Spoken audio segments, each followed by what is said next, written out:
Ja tere hommikust kõigile. Olen ma kuulda? Ja sind on kuulda. Nii, ja panen kohe peale siis oma esitluse.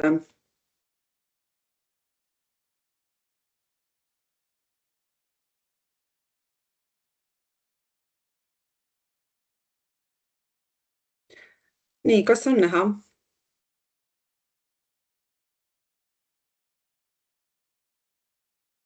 Ja on näha. Ahah, väga hea. Mina olen siis Kaari Lainevool ja olen tollikorralduse osakonna teenusejuht. Vastutan imporditeenuse eest ja siis muuhulgas tegelen siis ka nende teemadega, mis puudutavad siis väikesaadetisi ja e-kaubandust. Ja räägingi kahest teemast, et nagu Hannes mainis, siis on muudatused tulemas siis seoses e-kaubanduse saadetistega. Räägin nendest siis natukene lähemalt ja teine teema, millest kiire ülevaate annan, on siis postipaki deklaratsioonisüsteemiga seonduvatest muudatustest. Nii, e-kaubanduse tausta kohta siis, et Hannes mainis, et see on väga aktuaalne teema ja et nagu te kõik ise ilmselt ka teate, olete tähele pannud, võib-olla ka tellinud Hiinast endale kaupu, siis tõepoolest see Hiina pakkide arv on hüppeliselt kasvanud ja see kajastub siis ka muidugi meie tollideklaratsioonide mahtudes, et need on siis tõesti meil kasvutrendis. Aga siinkohal võib-olla kindlasti seda ka mainida, et kõik need mahud, mida meie Impulss siis nii-öelda töötleb, et nende hulgas on siis väga palju ka neid saadetisi, mille puhul saajad on teistes liikmesriikides, et meie siis deklaratsioonide esitamine Impulssis on siis ka teiste riikides olevate saajate pakkide puhul. Ja enamus nendest väikesaadetiste mahtudest on siis sellised pakid, mis on siis ostetud ja mille puhul siis käibemaks on tasutud kaugmüügi erikorra kohaselt. See kaugmüügi erikord on siis CIOS, võib-olla see termin on teile ka tuttav. Ja enamik siis tõepoolest, nagu juba mainitud, on Hiina päritolu või Hiinast siis saadetud kaubad. Ja seesama Euroopa Liidu tolliliidu reform, mida Hannes mainis, et see mõjutabki siis kogu seda e-kaubanduse mahtu ja voogu. Et nagu Hannes ütles, siis on need muudatused praegu alles kokkuleppimisel, et nad on nüüd tolliseadustiku eelnõus esitatud, aga kõik sellised nagu täpsemad detailid on alles täpsustamisel. Menetlus on käimas, et selles mõttes ei saa veel välja öelda selliseid konkreetseid kuupäevi, et mis muudatus, mis ajast rakendub või mis siis nagu konkreetselt kohe näiteks järgmisel aastal muutuma hakkab. Et selle e-kaubanduse muudatuste tausta taga on kindlasti ka see, et tahetaksegi Euroopa Liidu isikute või ettevõtete konkurentsitingimusi võrdsustada ja nende erinevate muudatuste ja meetmetega siis seda Hiina väikepakkide tulva nii-öelda ohjeldada. Ja muudatustest siis natukene konkreetsemalt, et mainiti juba seda tollikäitlustasu, inglise keeles siis handling fee, et võib-olla olete ka kuskilt meediast selle kohta lugenud, et see ongi siis mõeldud, et toll kogub sellise tasu või tollikäitlustasu kokku siis väikesaadetistelt, mis sisenevad Euroopa Liitu kaugmüüki teel, puudutab see siis neid otse tarbijatele saadetavaid kaupu. Ja siit kindlasti jääb välja siis need saadetised, mis on saadetud siis eraisikute poolt eraisikutele, mis tähendab siis nagu kingituse saatmine ühelt isikult teisele. Ja see tollikäitlustasu nii-öelda suurusest on ka räägitud, et see määr on veel lahtine, et mis see suurus saab siis olema, aga kavandatavate muudatuste kohaselt hakkab olema siis tegemist sellise ühikupõhise tasuga, mis tähendab siis seda, et toon lihtsalt näite, et kui ühes ühes pakis on näiteks 2 T-särki ja üks mänguasi, siis seda 2 T-särki käsitletakse ühe ühikuna ja seda mänguasja siis teise ühikuna ja mõlema ühiku pealt on siis on see tasu siis nii-öelda eraldi. Et on räägitud siin 2 eurost, aga veel kord, et kuna need määrad ei ole kokku lepitud, et siis siin ei tahaks nagu seda, me ei saagi õigemini välja öelda seda nii-öelda konkreetset määra. Siis teine teema, millest nüüd räägitakse, mida Hannes ka mainis, on siis väikesaadetiste 150 eurose tollimaksu vabastuse lävendi ärakaotamine, et teadupärast on praegu tollimaksust vabastatud siis alla 150 eurosed saadetised või kaubad.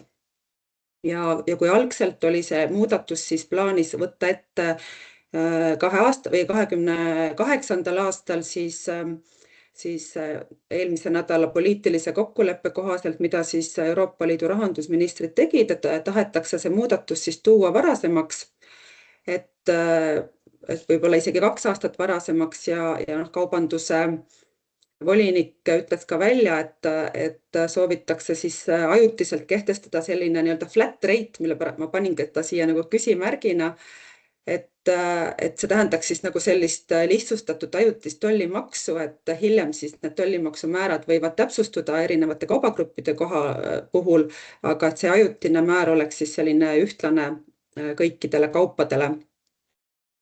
Aga veel kord, et siin veel neid kuupäevi välja öelda me ei saa. Ja kolmas teema on siis Euroopa Liidu andmekeskus, inglise keeles siis Data Hub. Et see on siis selline ühtne veebikeskkond andmete kogumiseks, analüüsimiseks ja riskijuhtimiseks, et ettevõtjad esitavad siis kaupade kohta ühekordselt andmed siis andmekeskusesse ja liikmesriikide tollid saavad siis koondvaate kaubavoogudest ja juurdepääsu samadele andmetele, võimaldab siis samamoodi riskidele kiiremini reageerida ja tõhusamalt samamoodi. Ja siis on veel üks muudatus, tahetakse siis panna nendele suurematele e-kaubanduse platvormidele suuremat vastutust, puudutab see siis just neid Temu ja Shein ja AliExpress, kus siis väga palju kaupu või mille vahendusel väga palju kaupu tellitakse, et praegu see nende vastutus on nagu väga väike, et ongi nagu selline soov siis vastutust platvormidele suurendada, et nad vastutaksid andmete õigsuse eest, kaupade ohutuse eest, et praegu on vastutus pandud kaubatarbijale või kaubasaajale. Ja muudatuste detailide rakendumise kuupäevad täpsustuvad, et siis kui me oleme saanud ka rohkem infot, et siis saame nende kohta siis ka teile edaspidi täpsemat infot anda. Ja siis viimane teema, millest tahtsin väikese ülevaate anda, seotud on tegelikult ka e-kaubandusega otsapidi. Puudutab see siis eraisikutele mõeldud lihtsustatud tollideklaratsioonide süsteemi. Et see sisaldab 2 osa. Üks on siis posti- ja kullersaadetiste deklareerimine ja teine osa on siis reisijakauba deklareerimine. Et praegu on meil siis nii-öelda eraldi rakenduskasutusel, et kes on võib-olla ise kasutanud või on teie kliendid kasutanud, et see ongi siis seal samas e-maksu tolliametis, kus tuludeklaratsiooni esitatakse, siis seal samas on ka nagu eraldi menüüpunkt, et mille kaudu saavad siis eraisikud oma postipaki deklaratsioone esitada. Et seni on ta siis tegutsenud eraldi rakendusena, kuigi ka andmete töötlemine on seni toimunud läbi impulsi ja ka järel- või analüüsi ja siis selliste mõningate järelprotseduuride töötlemine. Aga sellel aastal siis võtsime ette eelkõige siis tehnilistel põhjustel selle eraldi rakenduse funktsionaalsuse üleviimise impulsi alla.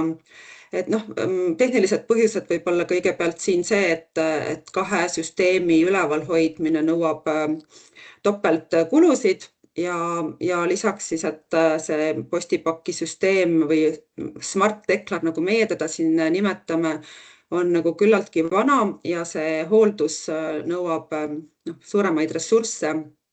Ja lisaks on siis ka süsteem on nagu haavatavam, et praegu on igasugused uuemad meetmed, millega saab siis seda haavatavust samamoodi likvideerida. Aga kindlasti jääb eraisikutele alles selline lihtsustatud vaade ja vähendatud andmekoosseis, et eraisikud saavad edaspidi samamoodi oma postipaki lihtsustatult deklareerida. Saab ka edaspidi andmeid sisestada või deklaratsiooni sisestada nii mobiiltelefonis kui arvutis. Süsteem on meil 3-keelne ja säilib ka andmete taaskasutamine, et see tähendab siis seda, et deklaratsioonile saab eeltäita kauba ja saatja andmed sisenemisformaalsuste infosüsteemis olevate andmete põhjal. Aga meil oligi esialgselt plaanis see muudatuste tootestamine siis järgmise aasta alguses, aga nüüd hindame siis selle üle just seoses nende viimase aja e-kaubanduse alaseid otsuseid ja tollireformiga kavandatavaid meetmeid, et aga hoiame teid muudatustega kursis ja kindlasti paneme infot ka meie välisveebi ja levitame siis ka meililistide kaudu. Aga minu poolt on lühike ülevaade antud, et kui on küsimusi, siis palun andke teada. Kaari, palun vaata, vestluses on esitatud paar küsimust. Võib-olla, kui Kaari saab veel lugeda, ma võib-olla nii palju, kui ma siin saan kommenteerida, et vahepeal ise ütlen, et kuupäevadest kõigepealt ehk nii nagu rahandusministrid üles kutsusid, siis kõik, mis puudutab tollimaksu väikesaadetistel, siis hetkeseisuga kuupäeva ei ole kokku lepitud. Kuupäevaks on nii kiiresti kui võimalik. Ehk siis liigutakse 26 aasta vaates ja nii kiiresti kui võimalik. Ja kõik, mis puudutab käitlustasu, siis käitlustasu on läbi jooksnud kuupäev järgmise aasta lõpp, aga Kaari mitu korda rõhutas ka seda, et nii kaua, kuni ei ole kõiges kokku lepitud, ei ole milleski kokku lepitud. Nii et see on kuupäevad ja milline see vahelahendus saab olema kuni 28. aastani. Nüüd liikmesriikide eksperdid saavadki kokku koos komisjoniga, hakkavad leidma seda lahendust ja eesmärk on teha seda nii vähekoormavalt kui vähegi võimalik. Kui küsimus on, et kas see on midagi IOSi sarnast, siis ei saa välistada, et see on IOSi põhimõtetele tuginev. Aga täna natukene liiga korra veel vastata. Ja, et ma vaatan, et Hannes vist enam-vähem vastas siin Anto küsimustele ära. Et tõepoolest on seda räägitud, et hakkab olema midagi IOSi sarnast, aga jah, praegu meil ei ole nagu selliseid täpsemaid detaile ja me ei tahaks nagu välja seda ka öelda, sest oleme ka tegelikult ka ise Euroopa Komisjoni sellise välja pakutud lahenduse ootel, et lubati siis pakkuda välja selline nagu kalkuleerimismehhanism, aga me ei ole saanud ka ise seda infot praegu komisjoni poolt, et oleme ka ise selle ootel.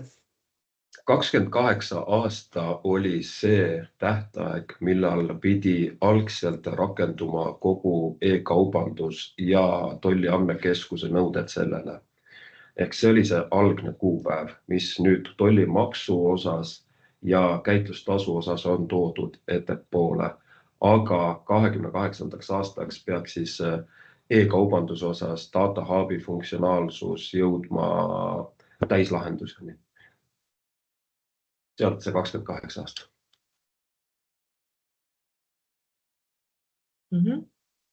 Kui küsimusi praegu ei ole, Kaari, suur aitäh. Me jätkame meie päevakavaga ja liigume edasi tolli deklaratsiooni töötlemissüsteemiga Impulss ja Terje, palun. Tere! Kohe proovin saada ekraanipildiga suureks.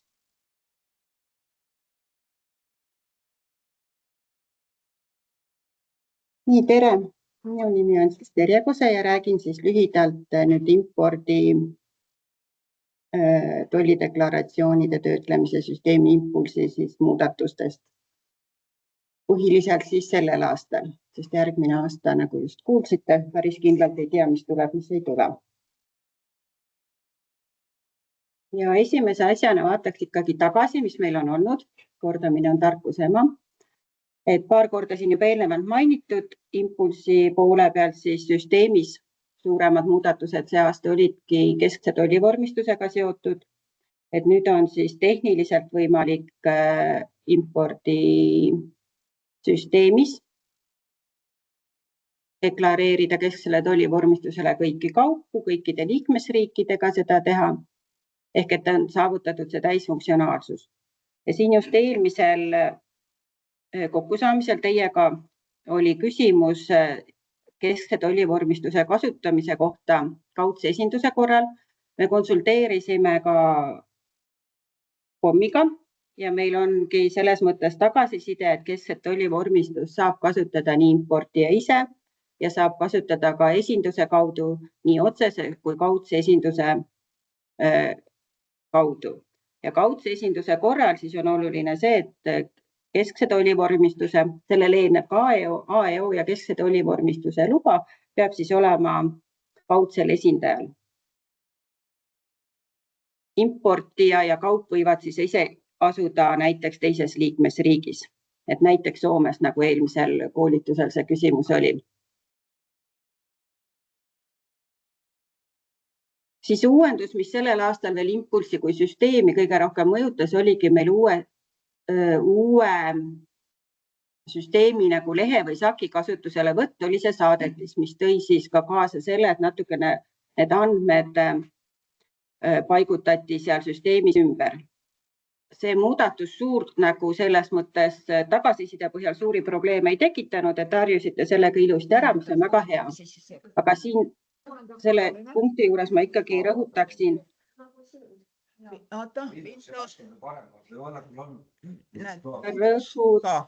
Nii? Ei.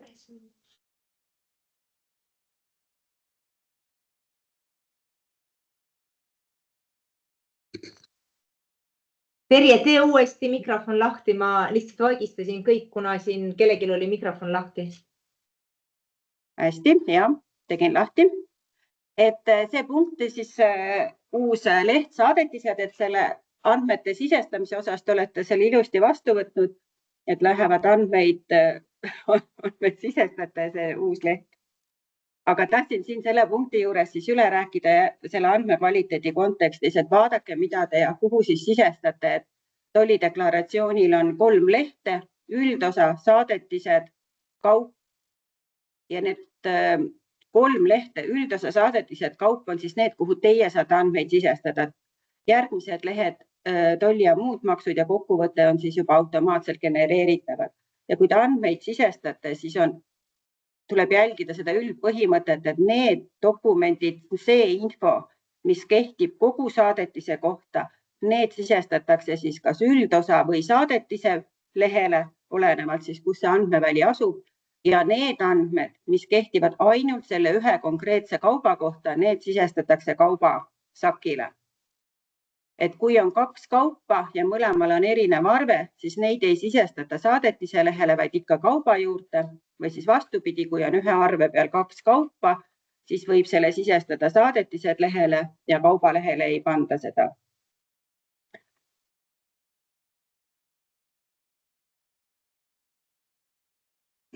Uued funktsionaalsused, mis nüüd selles süsteemis impulss meil olid, sellel aastal olidki siis kokkuvõtliku lisadeklaratsiooni esitamine mitme saadetise kohta. Ja see on siis tõesti ainult kokkuvõtliku lisadeklaratsiooni puhul on see võimalus, et teiste profiilide puhul ei ole, kuigi see saadetise leht on seal kõikide jaoks olemas. Ja teine mugavusteenus, mis nüüd impulsiga tuli, mis on niisugune suurem, mis teie andmete kvaliteedi ja siis sisestamise niisugust funktsionaalsust nagu lihtsustab, on siis tolliotsuste süsteemist väljastatud lubade otsing. Et kui see on pika numbriga need load, vanasti pidite need ise kõik kogu aeg sisestama sinna, siis nüüd on siis olemas teil otsinupp, mille kaudu te saate siis leida selle teile vajaliku loa sealt süsteemis.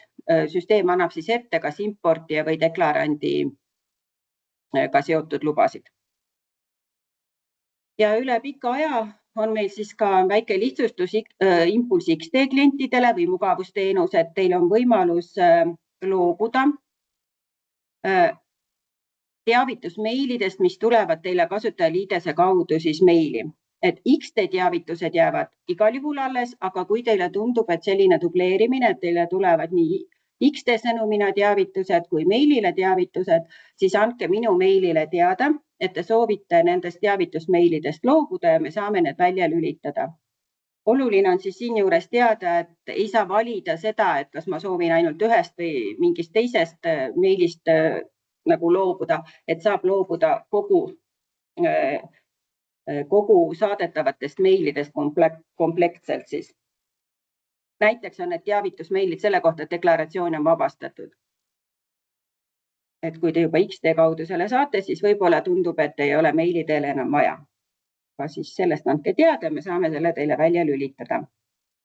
Nagu ikka, siis täiendavalt me jooksvalt teeme ka veel pisiparandusi või kui on mingeid ettepanekuid või avastatakse väikseid vigu, siis me teeme neid süsteemis parandusi ja nende kohta me info paneme siis meie välisveebi sinna üles. Siin on siis link, kus te saate selle infoga kätte.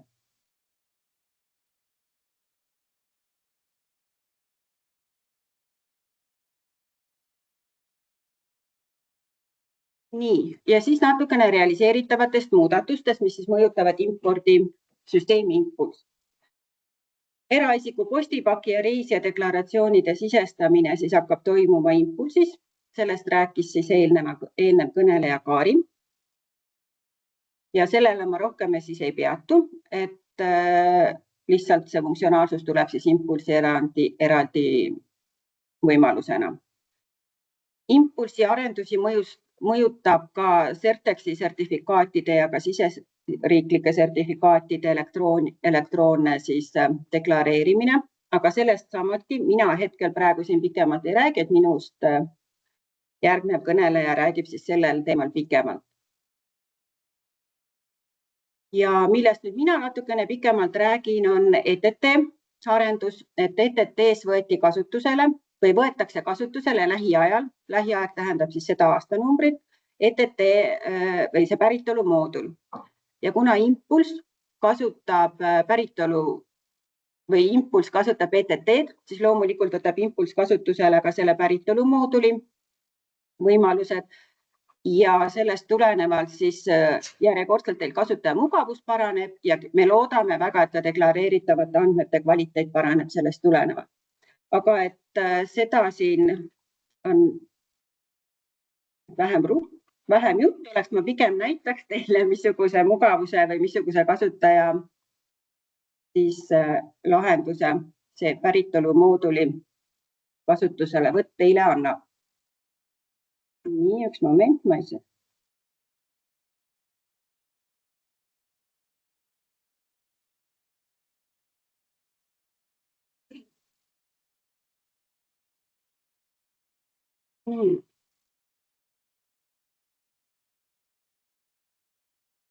Olen oma hiirega hädas, vabandust.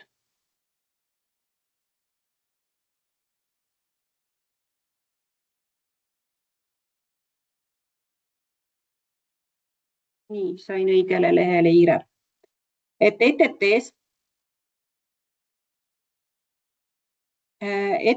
on siis praegu, kui te panete meetmed kaubakoodi jaoks ja vaatate, et mis teie kaubakoodile siis, missugused meetmed, tingimused ja nõuded kehtivad, siis praegusel juhul te näete, et sellele kaubale, mis ma siin näiteks olen toonud, kehtib Jaapani puhul tariifisoodustus. Te saate siit klikates saate küll selle info, et selleks, et seda Jaapanist toodud kaubale sooduspäritolu rakendada, te peate kasutama süsteemis koodi 300, kuid teil puudub igasugune info, et mis tingimustel te võiksite seda tariifisoodustust kasutada, et mis dokumendid olemasolul. Et näiteks siin eelmise tingimuse puhul on tingimuste all toodud, et kui te tahate seda 0% tollimaksusoodustust kasutada, siis teil on vaja sellist dokumenti. Nüüd, kui ma panen siia meie testkeskkonnas juba integreeritud tänase kuupäevaga need päritolumeetmed, siis on näha, et siin tariifisoodustuse all kus te saate, et 300 tuleb teil kood sisestada, on lisaks ära toodud ka tingimused, et missugustel tingimustel te saate seda 300 tollideklaratsioonil kasutada. Ja siin on ära loetud siis need päritolu dokumendid, et kui teil üks nendest dokumentidest on, siis te saate seda soodustust kasutada. Et iseenesest ei ole see teie jaoks uus, et teiste meetmete puhul juba praegu kuvas neid dokumente, et päritolu puhul siis lihtsalt mitte. Ja näitan ka impordisüsteemis siis Impulss, kuidas seal see välja on kuvatud.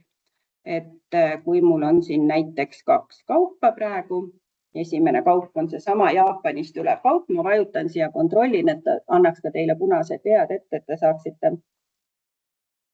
Siis nagu siin veateatest on näha, siin on ETT ees, mis ütlebki seda, et see veateade tuleb ETT-st, et kui ma tahan siin seda 300 kasutada, siis ma pean sisestama kõigepealt sooduspäritolu koodi, mille ma sisestan.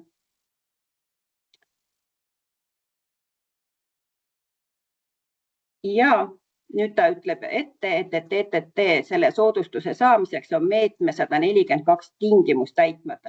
Ja tingimus ongi nüüd see, mis te ETT-s nägite, see dokument, et see dokument on sisestamata. Kui varasemalt siis päritolu dokumendi sisestamiseks andis ta teile selle pika loetelu, et te pidite ise selle paarikümne päritolu dokumendi hulgas suutma leida selle õige, mis teie konkreetsele kaubale ja riigile, päritolu riigile kehtis, siis nüüd annab siis süsteem ette siin kohe alguses, et meetme number ja üks nendest dokumentidest siis peab selle meetme täitmiseks olema teil olemas ja siia sisestatud.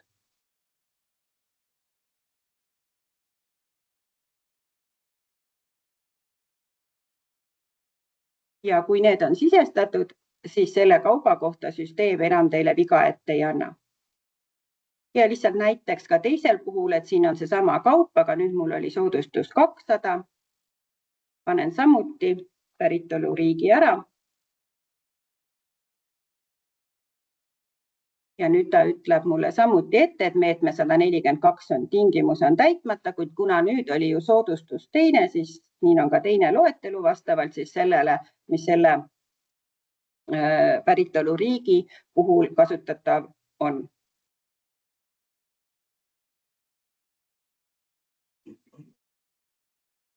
Ehk et tegelikult päritolu mõttes, dokumentide sisestamise mõttes uut ei ole, lihtsalt lisandunud võimalus on. Ja praegu tegelikult minu poolt rohkem uuendusi plaanis tutvustada ei ole, sest meil veel ei ole täpselt teada, mis järgmine aasta tooma hakkab. Et kui on küsimusi, siis vastan.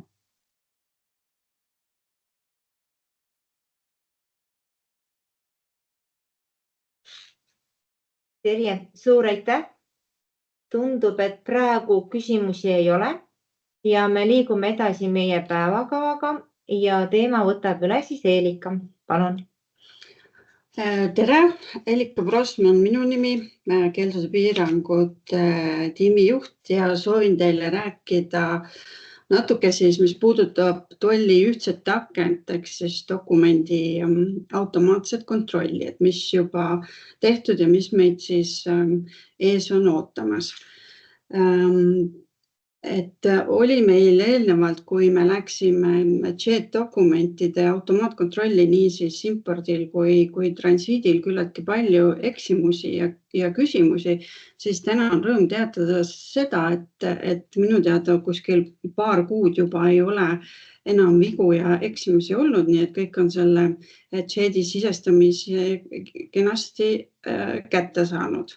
Nüüd üks asi võib-olla, mida ma tahaksin öelda, on, mis puudutab siis puitu ja puidust tooteid, mille kontrolli läbimist tõendav dokument on ZPP. ZPP oli pikalt komisjoni poolt integreerimata ETT-sse, ehk siis kehtisid meil enda siseriiklik sisestus 1013 ja paralleelselt siis C085 komisjoni kood. et oli meil tehtud ka selline reegel, et tuli siis mõlemad need koodid sisestada. Et tänaseks oleme siis jõudnud nii kaugele, et komisjon on oma sisestuse teinud ja meie oleme siis selle oma koodi 1013 maha võtnud, nii et tänasest piisab sellest, kui te panete C085. Vaatasin, et mõned on veel vanast harjumusest. Selika slaidid sul liiguvad, et meil on ikka see esimene slaid. Ja, nüüd tuli järgmine. Ei, ma lihtsalt räägin sissejuhatuseks, nii et C085 siis piisab ainult praegu puidu puhul. Ja oleme siis minemas süsiniku piirmeetmega ehk siis CBAM-iga tootesse üsna pea siin detsembri lõpus, sest et kohustusliku dokumendi esitamise kohustus tuleb 1. jaanuarist, et sellest räägib Meelis pikemalt. Aga veel mõnest integratsioonist, mida me oleme juba ära teinud. Et 28. juuni hakkas siis kehtima kohustus, et kultuuriväärtuste impordile tuleb siis esitada kas importija deklaratsioon, impordilitsents või siis tuleb näitused ja muuseumid peavad siis ennast registreerima. Et tasub üsna tähelepanelik olla just nende lisakoodide valimisega, et valida siis õige kood, et impordilitsentsi osas kehtib see siis arheoloogilistele leidudele ja üle siis 250 aasta vanustele esemetele, et selle puhul on siis impordilitsentsi kood Y235. Ja kui te sisestate õige koodi ja lisate ka siis selle litsentsi numbri, siis vormistus, kui muid kontrolle teha ei ole, läheb siis üsna kiiresti.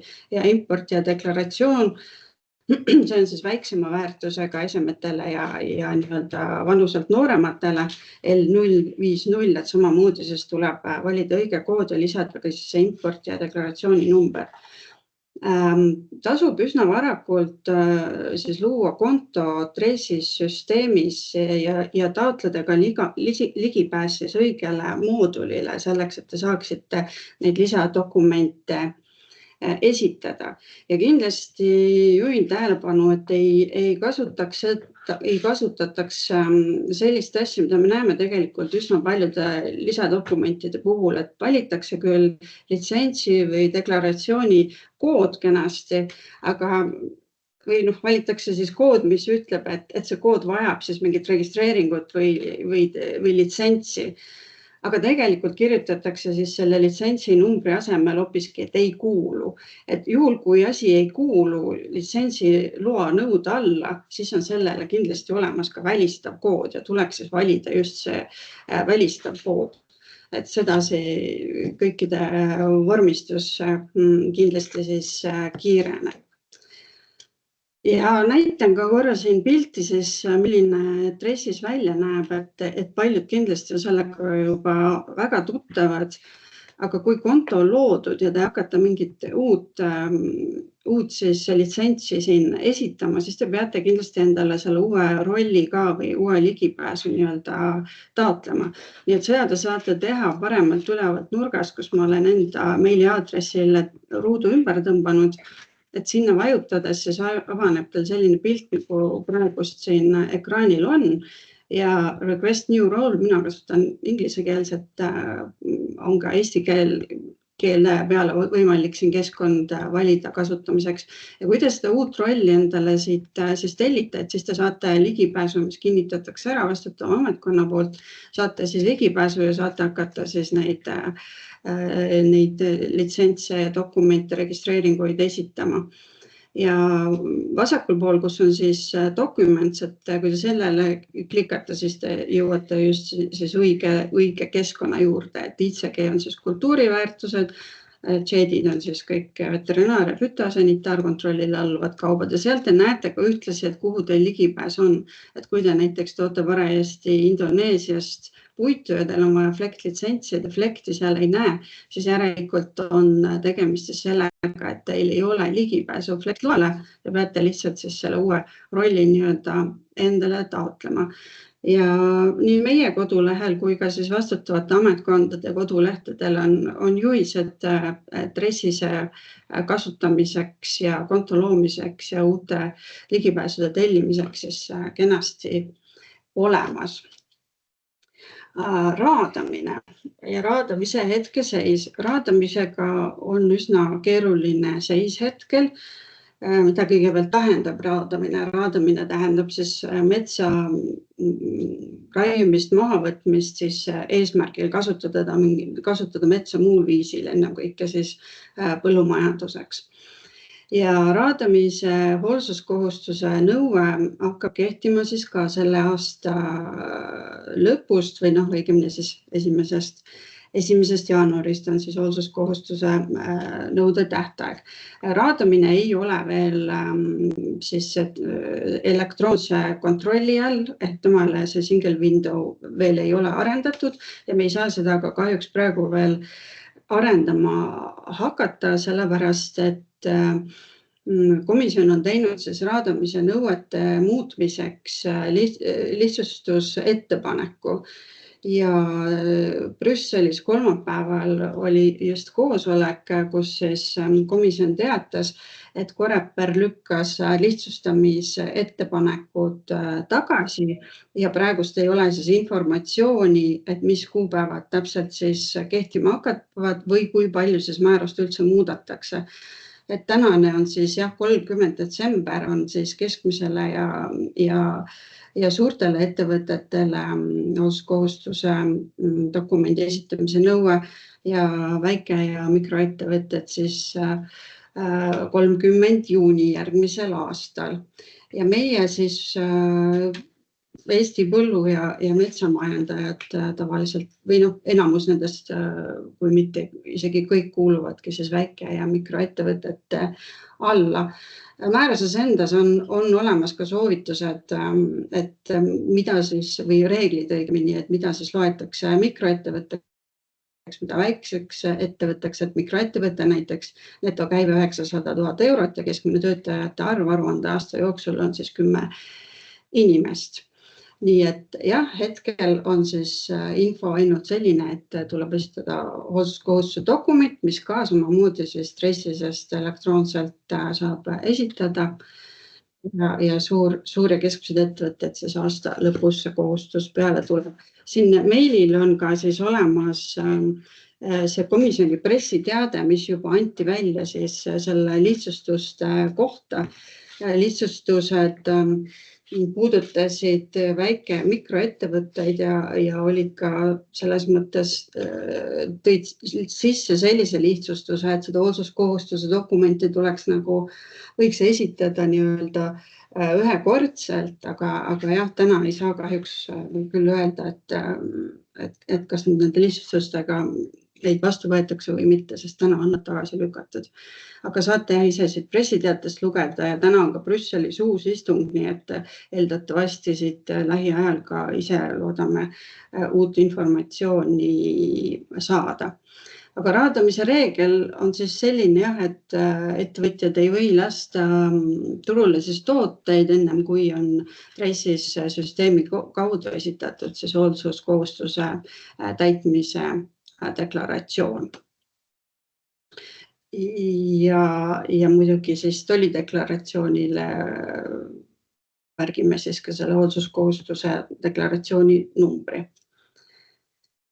Ja siin veel sellele juhin kindlasti tähelepanu, et kui raadamist puudutavad tooted on siis veised, kõik veise lihatooted, kohv, kakao, sooja, õlipalm, kautšuk ja puit, need on siis need suured grupid, mis raadamise reeglite alla kuuluvad, siis oluline on siin kindlasti see, et mitte kõik tooted ei ole hoolsuskohustuse nõudega, et näiteks kui tuua siis kautšukist rehvid, näiteks siis ainult kummipuud sisaldavad rehvid on siis hoolsuskohustuse nõudega, need aga, mis on siis sünteetilised rehvid, et nendele ei ole siis hoolsuskohustuse nõuet, et esmas võib kindlaks teha, kas üldse see nõue on või ei ole.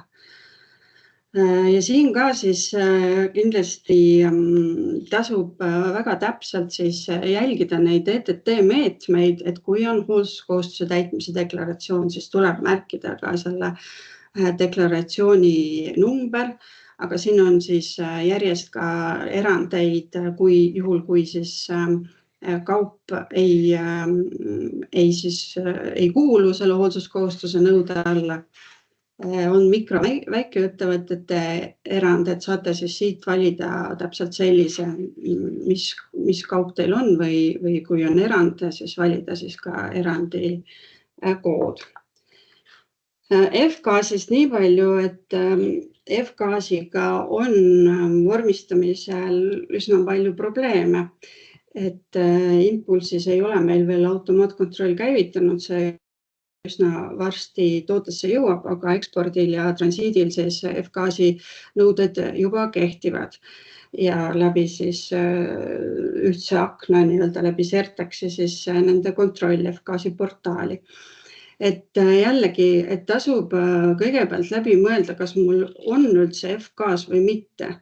Et väga palju kasutatakse just F-gaasi puhul seda, et märgitakse et F-gaasi kood ja siis kirjutatakse sinna taha, et ei kuulu, ei ole või mingisugune 0, et seda kindlasti mitte teha, et kui ei ole tegemist F-gaasiga, siis tuleb leida konkreetne siis välistav kood ja kui on F-gaas, siis tuleb siis märkida F-gaasi registreerimise number ja loomulikult peab siis olema ka kvoot importimiseks olemas impordil. Ja võib-olla lõpetuseks lihtsalt, et mis siis lisaks sellele CBAM-ile meid ees ootab, et riburadame lisadokumente läbi Certexi siis nii-öelda ühtse akna kaudu kontrollima hakkame, et järgmisel aastal esimesena siis lisanduvad siis püügisertifikaat, aga järjest siis lähevad näiteks PRIA, Agrim, Agrex litsentsid sellisesse keskkonda nagu Elan, et nad hakkavad aasta alguses siis oma asju üle viima, nii et järjest automaatsemaks ja kiiremaks siis lisadokumendid kontrollid lähevad. Ja ühe sellise lisaarengu oleme võtnud ka ette siseriiklikult ja see puudutab siis strateegilist kaupa ja Välisministeeriumi poolt väljastatavat strateegilise kauba lube, et parajasti on meil siin see arendus testimise faasis, aga eesmärk on siis see, et edaspidi ka strateegilise kauba loa kontrollid, litsentsikontrollid koos siis maha kandmistada toimuksid siis elektroonselt süsteemi kaudu, et enam ei oleks siis vaja tolli nende paberlitsentsidega tulla, aga tootesse jõuame sellega kõigepealt ekspordi suunal ja seda siis järgmise aasta alguses. Nii et minu poolt kõik, tänan tähelepanu eest ja kas on küsimusi? Kui ei ole, siis sõna Meelisele. Ja tervist ka minu poolt, ma loodan, et mind on kuulda. Ja, sind on kuulda. Püüan ka oma slaidi panna ilusti tööle. Üks moment.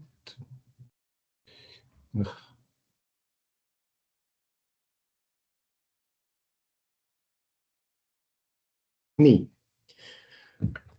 Tere hommikust siis veel kord, et olen Meelis Koger ja keeldude piirangute tiimis arendusspetsialist. Üheks minu valdkonnaks on siis süsiniku piirmeede, mis hakkab teatud kaupade importijatele muutub kohustuslikuks alates järgmise aasta 1. jaanuarist.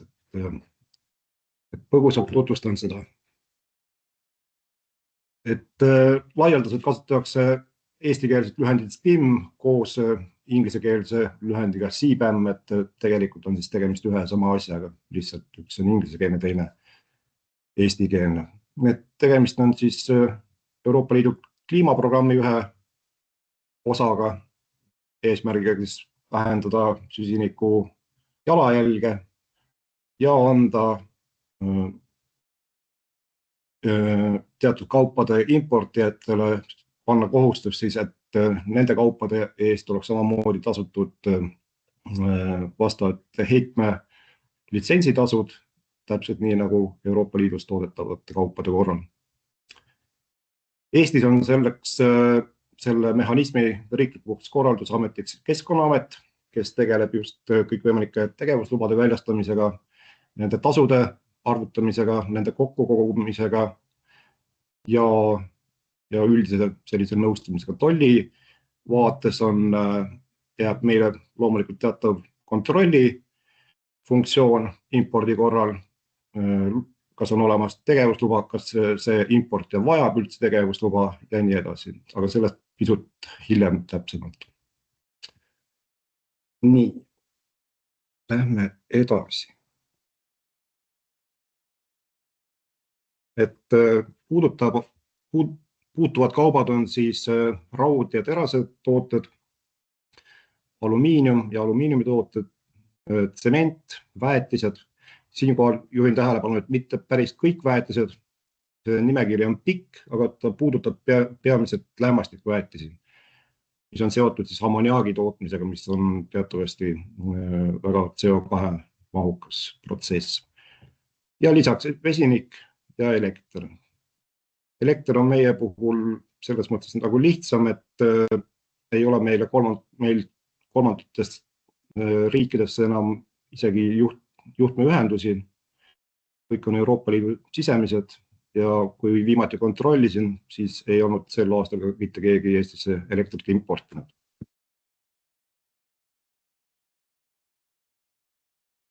Oktoobri algul võttis komisjon vastu ka lihtsustuse, et kui varasemalt oli 150 € piir saadetise kohta, et sellisel juhul ei kohaldunud CBAM-i määrus, siis nüüd on lihtsustuseks see, et kui importija aasta jooksul impordib vähem kui 50 tonni selliseid kaupu erinevaid, siis kõik need kategooriad kombineeritakse, eks ole, et kui nende kaupade kogumaht jääb alla 50 tonni, siis CBAM määruse sätteid ei kohaldata. Seevastu, kui see ükskord kogemata läheb üle, siis rakenduvad sätted täies mahus ja tagasiulatuvalt kogu kalendriaasta kohta. Ja see lihtsustus ei laiene elektrile ja vesinikule. Samuti on erand ka siis sõjaliste tegevustega seoses veetavate või kasutatavate kaupade osas.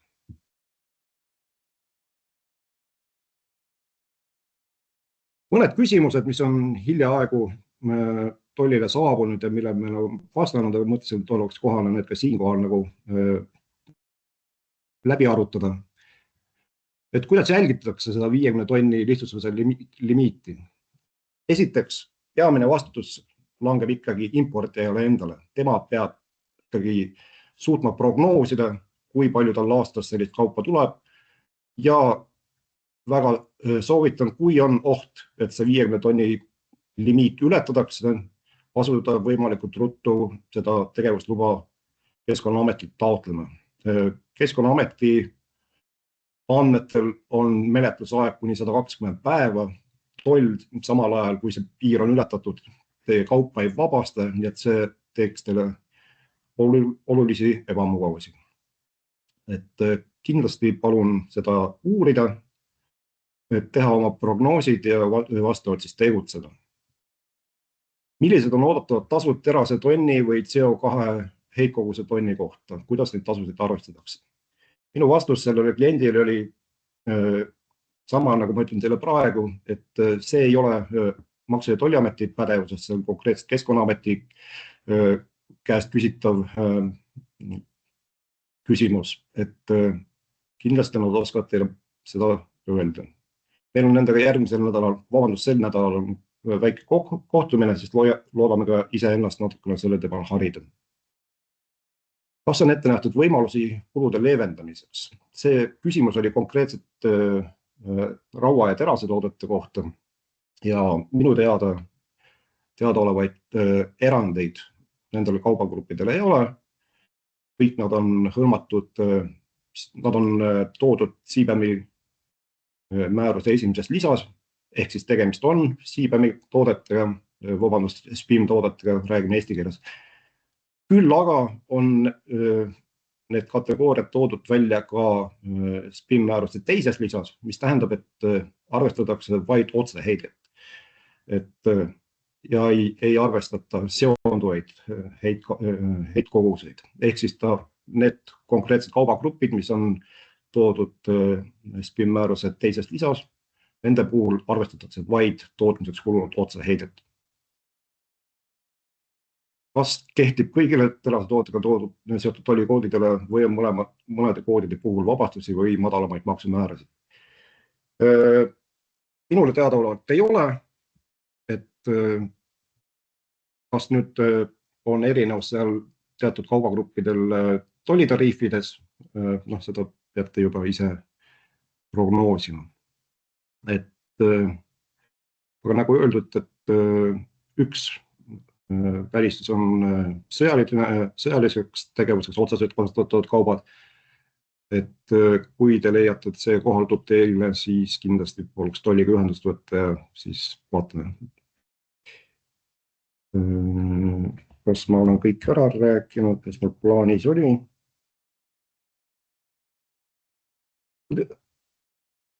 Selle 50 tonni limiidi jälgimise osas veel, et jah, esmaselt on loomulikult importija ise vastutav. Teiseks kontrollib seda limiiti Euroopa Komisjon impordi andmete pealt. Ja kui tuvastavad piiri ületamise või selle 50 tonni limiidi ületamise, võtavad nad ühendust Keskkonnaametiga, kes kindlasti otse siis võtab ühendust korra meiega ja siis juba käitume vastavalt, kas on vaja import peatada, suunata isik luba taotlema või siis lahendame juba jooksvalt selle juhtumi. Nii. Ja ongi minu poolt hetkel kõik. Kas on küsimusi?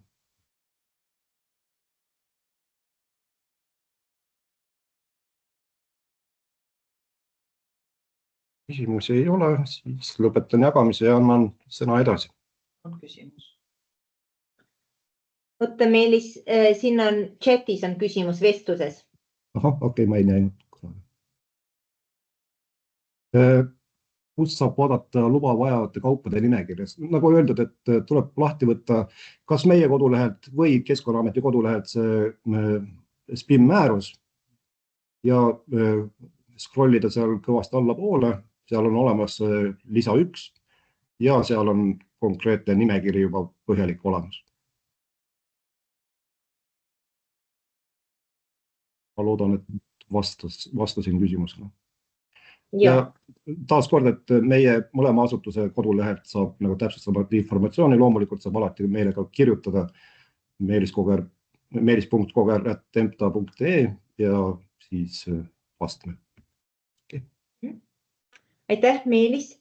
Üks kommentaar, et siin vahepeal oli Impulsi ETT kohta ka vestluses esitatud küsimus, et ilusti ka Anneli vastas, et kes küsimuse ka esitas, et saab vaadata, et vestluses on vastused ka olemas. Aga meie jätkame meie päevakavaga ja liigume järgmise punkti juurde ja tollistaatused. Annan sõna üle Maarjale. Ja tervist.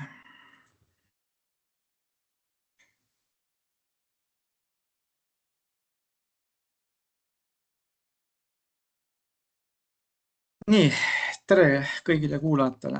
Minu nimi on Maarja ja täna annan ma ja kolleegid ülevaate tollistaatust ehk siis POUS-projektist. Tagasivaate projekti etappidele ning sellega seotud olulisematest sündmustest, samuti süsteemi töös esinenud häiretest ja POUS-2 etappi ehk siis tollimanifesti üleminekuperioodi puudutavast. Projekt lühinimega POUS ehk Proof of Union Status on algatatud siis Euroopa Komisjoni poolt ja jagatud 2 suuremasse etappi. Projekti niinimetatud esimene etapp käsitles siis liidu kauba tollistaatust tõendavatest dokumentidest 3 ehk D2L-i, D2LF-i ning ka T2LSM-i ehk San Marino ja see rakendus tööle 24 aasta märtsis. Et toob ka täpsustavalt välja, et kuigi süsteemis on võimalus valida T2L San Marino, siis Eesti puhul see pole asjakohane ehk see mõeldud juhtumiteks, kui kaubad liiguvad Itaalia tolliasutusest San Marinosse. Ja siis projekti teine etapp, mille tähtaeg oli 15. august 2025 aasta, lisandus tollikaubamanifest ehk CGM, kuid sellele on rakendatud Euroopa Komisjoni poolt siis niinimetatud üleminekuperiood, millele ka Hannes vihjas, et mis on tingitud sellest, et teises sõltuvas projektis ehk uue mereinfosüsteemi MD rakendamisel on tekkinud viivitused ja seda siis 22 liikmesriigist 17, kellel on siis kasutusel riiklikud mereinfosüsteemid. Ehk alates siis augustist 25 küll saab keskses POUS kliendi rakenduses kasutajaliidesest neid CGM andmeid lisada, aga seda kohustust ei ole ülemineku perioodil.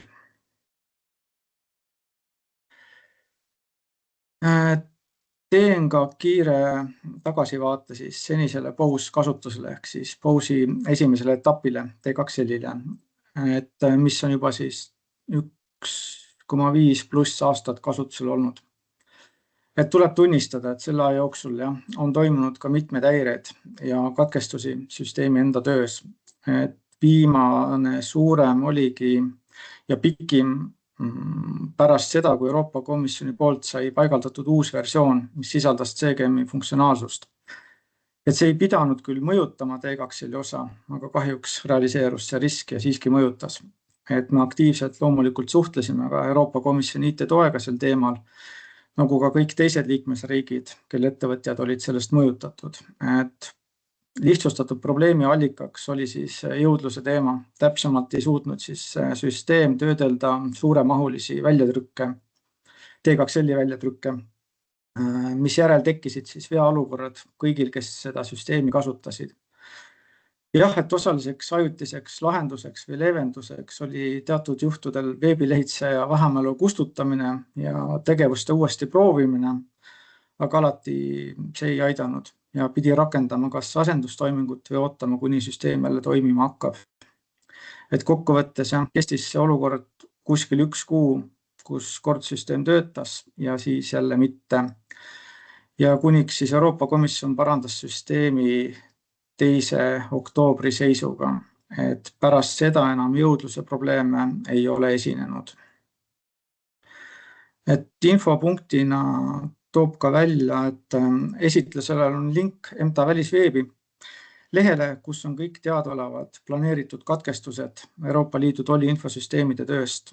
Et mainin ka ära, et selle nädala lõpul, 22. november, kuni 23. novembri õhtuni toimub siis komisjoni poolt plaaniline katkestus üle-euroopalise autentimise süsteemi Zoom, mis aga tähendab, et sellest on mõjutatud ka POUS, et sel ajaperioodil ei ole POUS-süsteemile ligipääsu, on süsteemi töö häiritud, et see info on ka seal veebilehel olemas.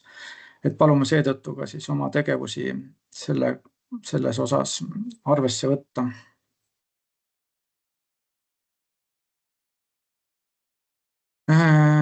Nagu eelpool ka mainitud, on rakendunud üleminekuperiood, seega me osale, tulenevalt siis selle merenduse uue infosüsteemi MD kasutusele võttu venimisest, seda siis kuni märtsini 27 aasta. Et igaks juhuks toome välja, et see puudutab POUS projekti teist etappi, CGM ehk siis tollimanifestide osa. See tähendab, et kuni märtsini 27 ACP omanikud kui ka need, kes ei oma seda luba, saavad kasutada edasi laevandusettevõtjate manifesti ja ei pea CGM-i andmeid POUS-i esitama ehk jätkub lihtsustatud senine töökorraldus, mis oli ka enne 15. august 2025. Kuidas see tööprotsess hakkab olema ka pärast märtsit 27 tollimanifestide osas, see tegelikult täpsustub enne seda ja vastavalt siis informeerime ka ettevõtted, et tänase seisuga ei tahaks spekuleerida. Aga T2L-i osas ei ole ette näha ei enne kui ka pärast 27 aasta märtsit muudatusi, seal jätkub senine töökorraldus. Ja siin on toodud erinevad meililistid, kuhu vastavate küsimuste või murede korral pöörduda. Samuti mitmed erinevad viited infomaterjalidele, sealhulgas ka asendustoimingute dokumendile, teiste liikmesriikide kontaktidele ja muu selline info. Et hiljem Minna jagab ka kõigile osalejatele neid esitlusi, et sealt saate neid linke soovi korral ka avada ja vaadata. Et hetkel minu poolt oleks kõik, mis ma tahtsin teada anda kiire ülevaate osas pausiga. Et kui on küsimusi, võite kohe küsida või kui on spetsiifilisema küsimusi, võite eraldi siis saata meili peale.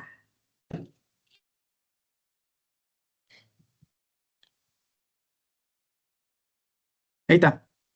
Aitäh ja liigume päevakavaga edasi ja Karin võtab üle teemad.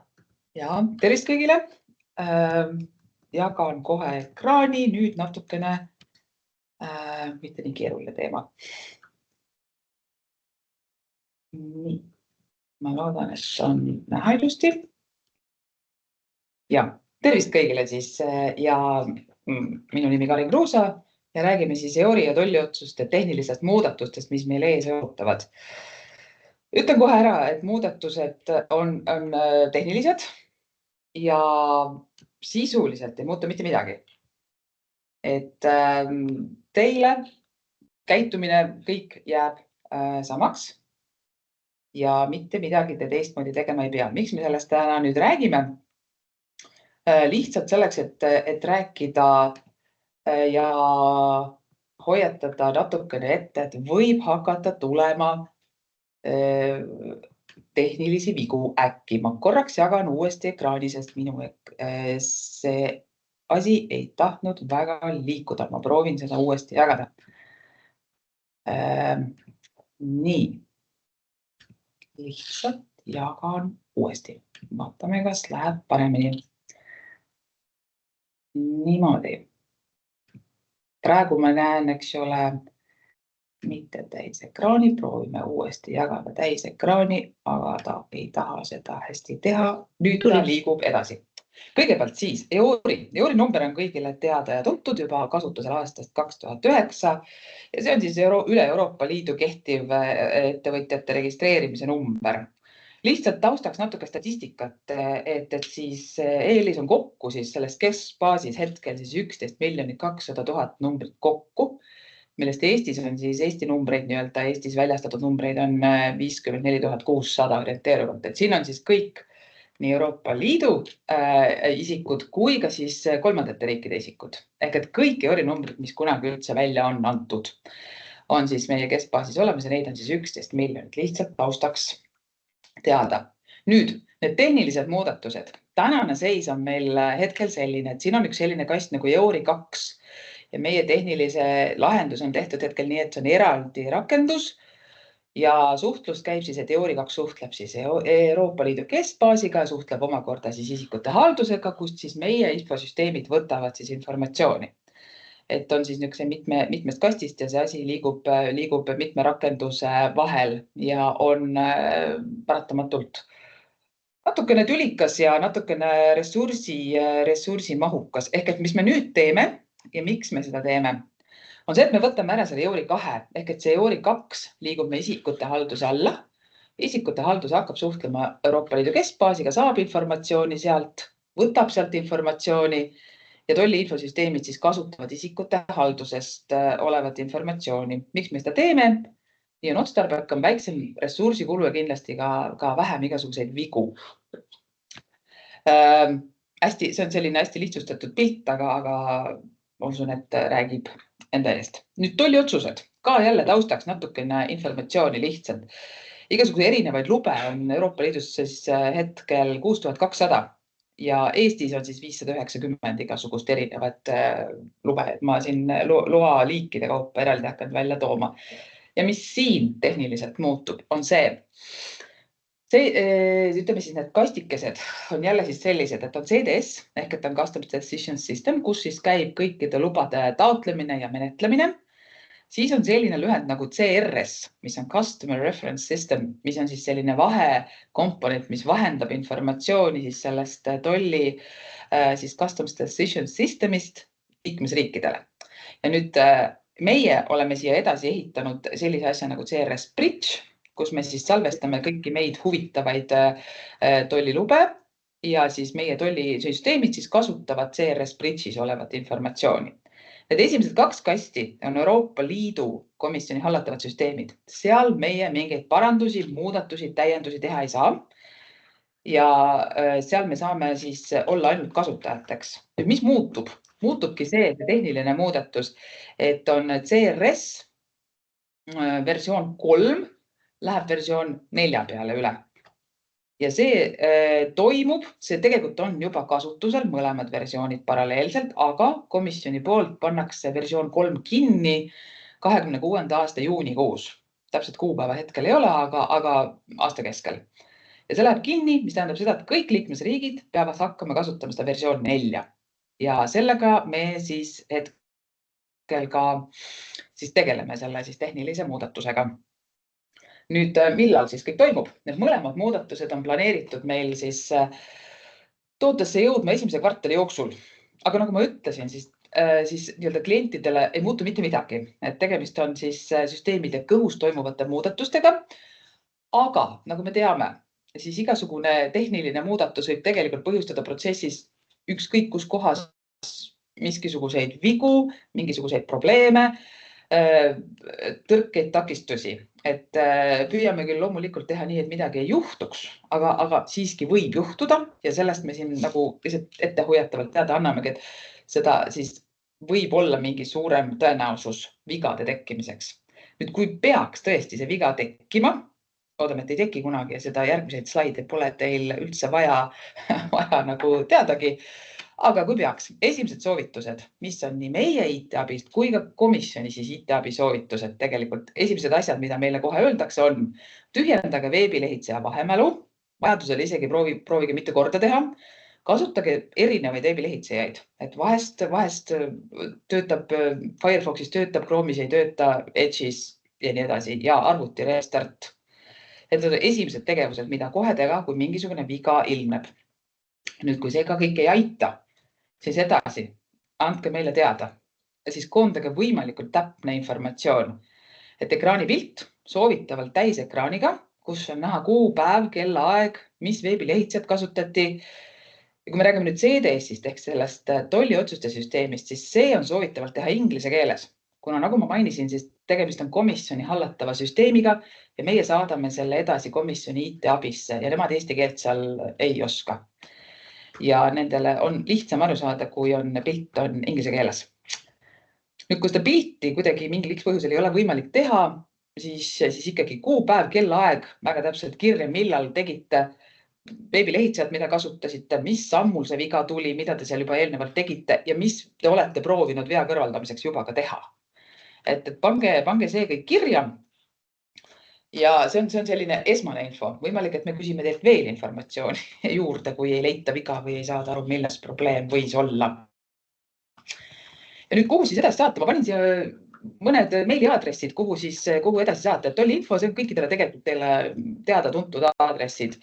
Äriklient.enta, kui on sisulisemad küsimused, siis võib saata ka sellistesse listidesse nagu tolliotsused.enta või siis eori.enta.ee.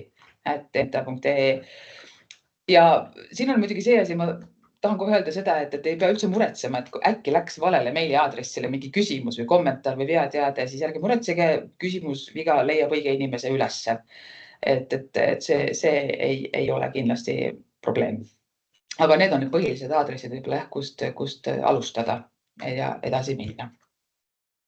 Et jah, tegelikult minu poolt ongi lühidalt kõik. Et olge siis valmis 1. kvartali jooksul võib esineda äkki rohkem erroreid. Loodame, et ei juhtu mitte midagi. Ja te üldse ei märkagi, et me oleme tehniliselt midagi muutnud. Aga jah, tänan tähelepanu eest ja kas küsimusi tekkis? Ei tekkinud, ma näen. Vähemalt chatis ma hetkel ei näe, kui pärast tekkis küsimusi, võite vabalt pöörduda ka meiliaadressi teele, et eraldi. Aitäh, Karin. Liigume edasi edasi teemaga siis olulistest muudatustest tolliteenustest ja sõna võtab üle Darja Ralkina. Ja, tere. Oi, jagan ekraani.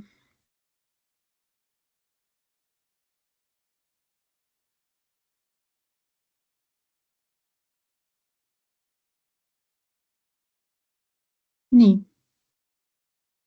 Väga palju huvitavaid teemasid on juba meie poolt ette kantud. Ma räägin mõnedest olulisematest momentidest ekspordi, transiidi ja impordi teenustest.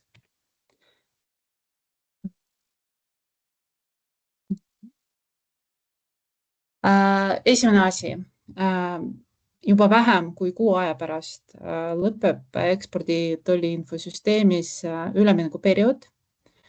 Täpsemalt siis see juhtub 14. detsembril, pühapäeva öösel vastu esmaspäeva.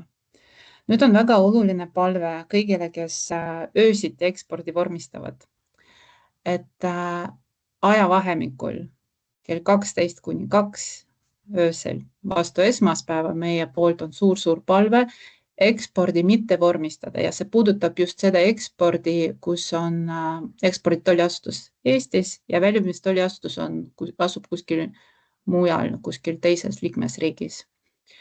Õnneks meie statistika näitas, et selliseid vormistusi viimase aasta jooksul olnud minimaalselt, aga igaks juhuks igasuguste ebamugavuste vältimiseks meie poolt tuleb siis see palve vältida vormistust.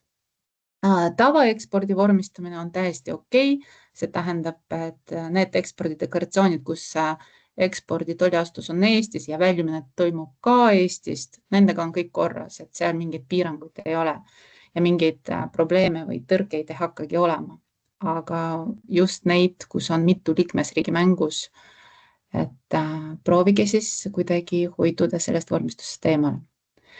Nii ja mul on tunne, et me eelmisel ettevõtjatega kohtumisel andsime väga detailse ülevaate, milles see üleminekuperiood siis seisneb, et mis tüüpi või mis laadi need muudatused on. Et põhiliselt on muudatused süsteemi talitusreeglites, mõned andmeväljade formaat muutub pikemaks, mingite andmeelementide korduvus suureneb, et need on sellised, ma ütleks, et minimaalsed muudatused, et mingid põhiloogika muudatusi või reeglite muudatusi, mitte isegi reeglite, vaid põhimõtete muudatusi ei tule. Ja XD dokumentatsiooni me avaldasime suvel, et XD kliendid peaksid juba kursis olema nende teemadega. Ja siin on ka slaidil link nende tehnilistele spetsifikatsioonidele, et vajadusel saate üle vaadata. Kui teil on küsimusi, hea meelega vastame. Aga jah, et pidage meeles, et juba 14. detsembril on siis see viimane üleminekuperioodi päev AES-is ja sealt edasi on juba kõik liikmesriigid on uuele AES-ile üle läinud. Ja üleminekuperioodi reegleid enam ei ole. Nii, lähme siis sisenemisformaalsuste juurde. Siin on selline, nagu Hannes ka oma sissejuhatuses mainis, et meil on selline suur plokk arendusi ära tehtud ja mis puudutab NES-i, sisenemisformaalsuste infosüsteemi, siis põhiarendustegevused lõpetatud augustis 2025 ja viimasena lisandus siis maantee ja raudteetransport NES-i. Siin võrreldes teiste liikmesriikidega Eesti ei kasuta ICS2 üleminekuperioodi maantee ja raudteetranspordi jaoks. See tähendab, et Eesti piiri ületamisel maantee ja raudtee jaoks kehtib siis transiidideklaratsiooni koos sisenemise ülddeklaratsiooni esitamisega nõue. Ja siin ei ole tähtis ja ei ole oluline, mis riigist on vedaja või kuhu ta suundub. Et see on selline üldine reegel, mis meie piiril kehtib ja lihtsalt infoks, et sellega tuleb arvestada. Ja volitatud saajatel tekib uus samm protsessis, siis järgmise toimingu puudumisel ehk näiteks kohese impordivormistuse puudumisel tuleb siis genereerida automaatse ALD ja need andmed, mis enne seda olid nähtavad vaid volitatud saaja arvestuses, need edaspidi hakkavad kajastuma ka NES-is. Ma tean, et mõned klientide ärijuhtumite puhul toimub see protsess jällegi tõrgeteta, väga sujuvalt. Mõnede klientide puhul see protsess nii ilus ei ole, aga me aktiivselt tegeleme nende tõrgete parandusega. Et meie transiidi tiimi kolleegid võtavad teiega kindlasti ühendust, kui need takistused on ületatud ja siis teil tekib selline võimalus terviklikku protsessi kasutusele võtta. Nii, ja siis tahaks natuke rääkida ka lennu- ja laeva manifestidest siseneval suunal.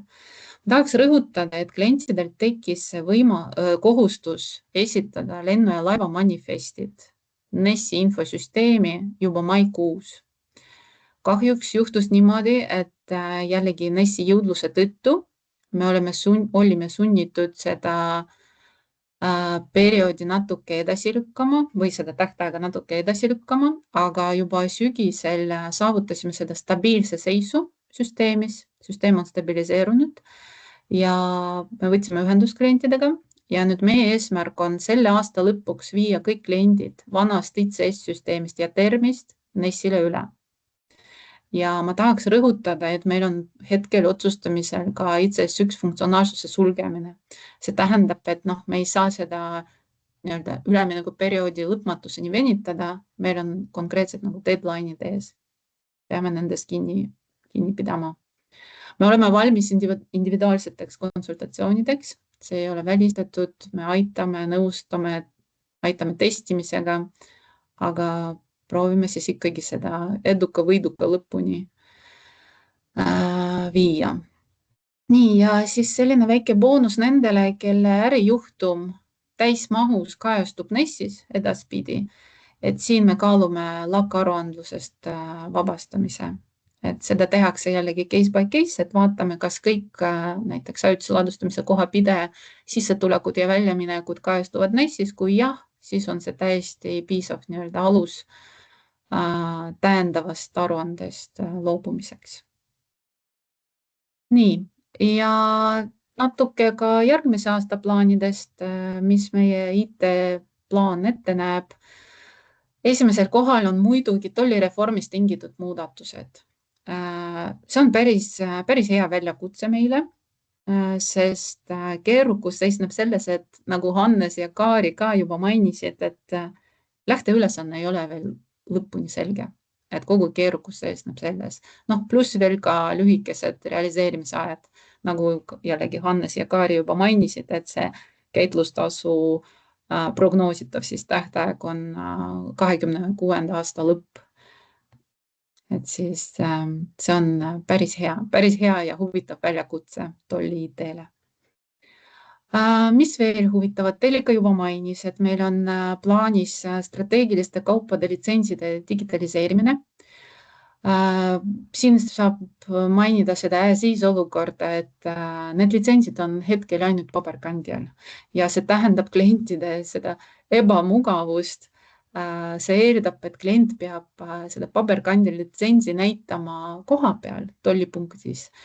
Ja kui midagi seal on valesti täidetud või kuidagi ebakorrektselt või ebaselge, siis see tähendab kliendi jaoks tagasi selle paberkandjal dokumendiga pöördumist strateegilise kauba komisjonile ja siis ka tagasi tolli. Et ühesõnaga, see on selline kuidagi ajalooline protsess, mis hädasti vajas seda automatiseerimist ja sellega me tegelemegi. Ja nüüd selle automatiseerimise järjekord on selline, et esimesena võetakse ekspordisuuna, siis on impordisuund ja lõpus orienteeruvalt järgmise aasta aprillis on ka transiidisüsteemis need muudatused ära tehtud. Siis Maarjo rääkis EMSVest ja siin on meil konkreetsed ülesanded. See on selline merenduse ühtne aken ja seal on otsene kokkupuude 3 tolli infosüsteemidega. infosüsteemiga. Ekspordi, sisenemisformaalsuste ja tollistaatuse tõendamise infosüsteemid on siin mängus. Et jällegi tööpõld on lai ja suur. Mis võib veel natuke teie kliente mõjutada, on see, et järgmine aasta hakkab ka Eesti Kaubandus-Tööstuskoda väljastama lisaks paberkandjal ka digitaalseid e-ATA märkmikke. Ja meie peame olema valmis seda siis elektroonses formaadis vormistama ja järelevalvet teostama. Siis on meil käsil igasugused erinevad kesksed tehnilised muudatused, siin juba kõlas EORI, siis me viime oma süsteeme pilvekõlblikkusse formaati, me viime oma riskianalüüsi teostamise uuele platvormile. Need on kõik sellised nagu teie jaoks nähtamatud tegevused, aga nagu Karin ka ütles, et ei tohiks midagi te tajuda, aga võib juhtuda, et tajute, aga lubame, et anname endast parima, et ikkagi kõik läheks sujuvalt. Ja business as usual meie jaoks on need kohustuslikud muudatused Euroopa Liidu ülestes süsteemides. See tähendab, et kui mingi keskne komponent Euroopa Liidu tolliinfosüsteemis muutub, siis me peame ka ennast vastavusse viima oma liideseid ja äriloogikat. Et see on ka oluline komponent meie töös. Minu poolt on kõik. Ma tänan teid tähelepanu eest. Kui mul on küsimusi, siis ma hea meelega vastan. Okei, väga hea.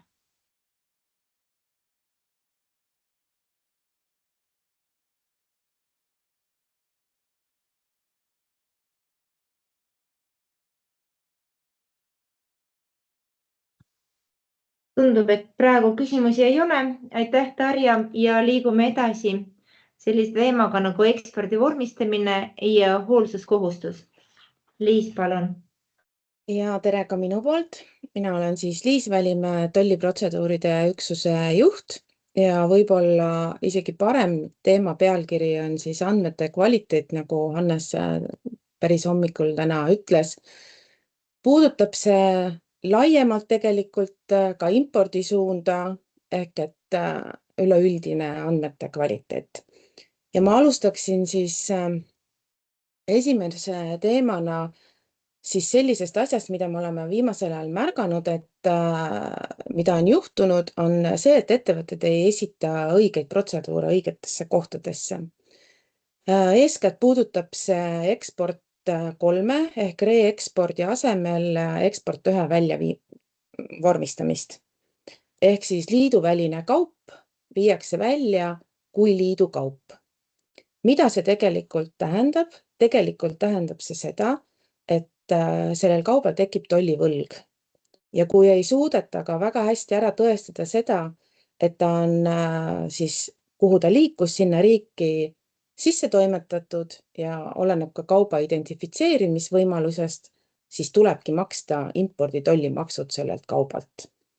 Siin on ka väga ilus proosaline põhjus taga, miks see niimoodi on, sest kui liidukaup tuuakse tagasi liitu, siis on võimalik seda tagasi tuua kui tagasi toodud kaup ja saada sellelt maksuvabastust. Nii kui liidu väline kaup viiakse välja kui liidukaup, siis on põhimõtteliselt võimalik liidu väline kaup tagasi tuua ilma maksudeta. Et see on põhjus, miks nõutakse siin siis maksud sisse. Ja selle sama õige protseduuri vormistamises impordisuuna osas ma tahaksin juhtida tähelepanu sellele, et kõik need, kes pakuvad esindamise teenust protseduuridele 51 ja 53, et kui te ise ei ole tegelikult need, kes selle kauba saavad, siis palun selgitage oma klientidele, mida sellise protseduuri vormistamine endaga kaasa toob. Sest kui saab protseduuri tähtaeg läbi, siis tihtipeale on teie kliendid nagu kuu pealt kukkunud, ei tea nad väljaviimise erisustest, et tuleb re-eksport vormistada või et üleüldse selle protseduuriga kehtivad mingisugused kohustused nende jaoks tähtajaliselt. Et siin ma tahaks südamele panna seda, et kui te seda protseduuri võtate vormistada, siis palun selgitage ka mida ja mis on selle protseduuri kohustused ja millal need kohustused saabuvad. Samamoodi ka protseduur 42 ehk palun tehke endale selgeks, kui te selle protseduuri vormistamise endale võtate, mis on tegelikult teie vastutus. Ei ole niimoodi, et protseduuriga 42 ei ole mitte mingisugust maksukohustust Eestis. On küll, kui te ei suuda tõendada, et see protseduur korrektselt lõpetati, siis tähendab see seda, et teie olete tollivõla eest vastutav. Küll antud juhul käibemaksu eest, aga ikkagi. Ja tihtipeale ei ole need summad üldse väikesed. Ehk et palun olge kindlad, mis protseduure te vormistate, kas see on õiged protseduurid ja teisest küljest kohustused, mis kaasnevad protseduuride vormistamistega, et need oleksid täidetud. Teine punkt, millest ma tahtsin rääkida, mis on konkreetsemalt nüüd deklaratsiooni andmete kvaliteet, ehk siis andmed, mida te tollideklaratsioonidel esitate. Me oleme infosüsteemidesse loonud päris palju erinevaid hoiatusi, et andmekvaliteeti parandada. Kuid kahjuks kõik need hoiatused töötavad ainult siis, kui neid hoiatusi jälgitakse ja nende hoiatuste tulemusel tehakse siis infosüsteemidesse parandusi. Kahjuks näitab siis kogemus seda, et väga paljud ei loe ja ei paranda siis hoiatustega antud andmeid.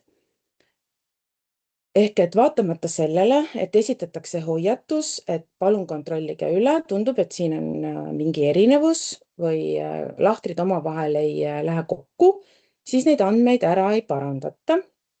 Selle tulemusel kukub tollideklaratsioon koridori, kus tuvastatakse, et tõepoolest andmed olid valed ja korrigeeritakse andmeid, millest ka Hannes rääkis, et valesti esitatavad ja korrigeeritavate andmete protsent on 30% ringis, mis on väga-väga suur protsent. Ja edaspidi oleme me võtnud suuna, et kui tollideklaratsioonidel esitatakse hoiatused ja vaatamata hoiatustele andmeid ei parandata ning seda peab tegema ametnik koridoris, siis me käsitleme seda kui teadlikult valeandmete esitamist, sest te olete saanud info selle kohta, et on valesti asjad, palutud parandada ja ometigi te seda ei ole teinud. Kolmas punkt, millest ma tahtsin rääkida, on see nüüd puudutab pigem ja ainult eksporditolli vormistamist. Ehk siis tahtsin südamele panna teile sellist asja, et kõik need ettevõtted, kes võtavad esindada siin, siis ma ei tahaks küll kasutada väljendada suvalisi välisriigi ettevõtteid, olge palun veendunud, keda te esindate. Kas see marsruut, mida ekspordiks kasutatakse, on ikkagi nagu mõistlik marsruut, mida kasutatakse selle kauba ekspordiks. Toon näite ka siia. Kui kaup hakkab liikuma Tšehhist, tuleb siia Eestisse ja palutakse teil teha Eestis ekspordideklaratsioon väljumisega Bulgaaria kaudu Türki, siis ma ei näe põhjust, kuidas oleks selline asja liikumine üldse majanduslikult põhjendatud või loogiline. Kui te sõlmite lepinguid, ja väga palju on ettevõtteid, kellel on mureks see, et kas tollideklaratsioon peaks olema Eestis vormistatud või mitte, siis Eestis vormistatud on siis kõik konsolideerimised, kui kaup hakkab liikuma Eestist üldse, ehk siis kaup, kas on toodetud Eestis, või kui sõlmitud lepingutes on täpselt kirjas, kuidas on selle kauba transport ette nähtud. See transport on ette nähtud läbi Eesti ja sinna hulka kuulub ka ekspordi tollideklaratsiooni vormistamine Eestis. See on see juht, kui kaubale ei tehta ühtegi konsolideerimist ega mitte midagi siin ja tuuakse lihtsalt selleks, et Eestis eksporti vormistada. Siis me tahame näha seda lepingutes, et see tõepoolest niimoodi kirjas on. Aga tagasi pöördudes nüüd hoolsuskohustuse ja ekspordi juurde, mis on vägagi seotud sanktsioonidega, siis kõik, kes võtavad siis eksportööri kohustused läbi deklarandi enda kanda. Mida tähendab teie jaoks hoolsuskohustus ja kui palju te olete läbi mõelnud seda, kus maalt algab ja lõppevad teie kohustused? Ja miks teise liikmesriigi isikud üleüldse tulevad teie juurde vormistusi tegema? Miks nad enda riikides neid vormistusi ära ei tee? Või et kui te viite Kasahstani, kuidas te tõendate ära selle, et see jõuab siiski Kasahstani? Või kas kaubasaatja annab kinnituse selle kohta, et ta on nõus sellega, et see kaup eksporditakse kas siis Kasahstani või hoopiski Venemaale? Et kui teie võtate endale eksportööri kohustused, siis on need kõik teie kohustused, need dokumendid tagada. Et seda kohustust ei saa kellegi teise kaela siis tõsta või öelda, et ma hakkan sellega tegelema alles siis, kui tollideklaratsioon kukub koridori. Ei, need dokumendid peavad olema olemas igal juhul, kui need on vajalikud. Annes mainis ka enne impordisuunan päritolu või sooduspäritolu tõendamist. Ehk et neid dokumente ei hakata ajama alles siis, kui te olete koridoris juba ja mure on käes. Need dokumendid peavad olema tollideklaratsiooni esitamise hetkel olemas. Ehk et need on 3 sellist teemat, mis ma näen ja mis siis meie näeme, et on olnud murekohtadeks päris pikalt, mille vastu on päris palju eksimusi. Et kui teil on küsimusi nende teemade kohta, siis palun. Et mina sain teie tähelepanu siin nüüd juhitud nendele. Aitäh!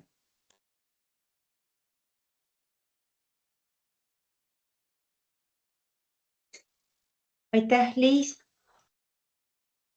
Et tundub, et praegu küsimusi ei tule, aga saab ka esitada nad hiljem ka meili teel, et kõik küsimused leiaksid ka vastused.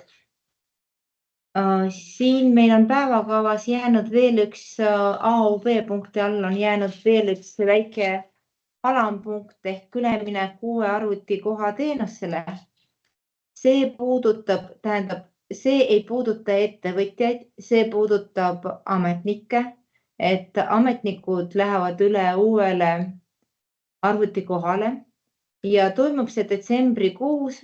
Miks me sellest räägime, et meie tolliinfosüsteemides või tähendab üldse Maksu- ja Tolliameti infosüsteemides katkestusi ei tule, aga võib-olla vormistuse protsessid nendel päevadel võtavad mõnevõrra rohkem aega, et vormistused kõik toimuvad, kõik infosüsteemid töötavad, aga mõnevõrra võib tollivormistus võtta rohkem aega kui teistel päevadel.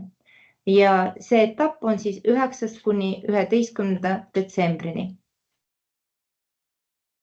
See on teile lihtsalt infoks. Ja täiendan veel, et info tuleb ka tollipunktidesse ja meie välisveebi ja veel kord, et süsteemid toimivad tavapäraselt, tollipunktid töötavad võimalusel oma kaubavooge juhtida, et oleks mõistlik neid päevi vältida, aga me teeme oma parima, et tegelikult kliendid seda muudatust ei tunneks ja enda poolt tänan veel kõiki, kes täna meie poolt esitlused tegid ja infot jagasid. Ja võib-olla see viimane teema, mis puudutas just andmete kvaliteeti, ma tooks ise veel ühe täiendava nurga veel juurde.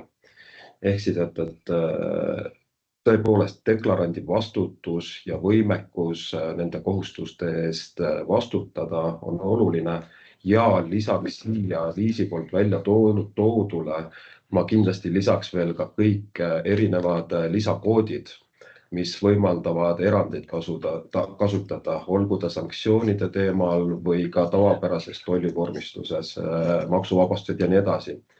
Et need on teemad, millele väga tähelepanu pöörata ja nende kasutamisel selgelt kontrollida, kas nende erandite kasutamiseks on alus olemas, kas dokumendid kinnitavad nende erandite kasutamist, et muidu hiljem kontrollikoridoris lihtsalt kõik hakkab aega võtma ja kulutama, ütleme, et aega ja ka ressursse, mitte otstarbeliselt. Aga meie poolt vist on tänaseks sel juhul kõik. Ja kui küsimusi praegu ei ole, siis täname teid kõiki osalemise eest, et usume, et saite teada palju uut ja ilusat nädala algust. Head aega!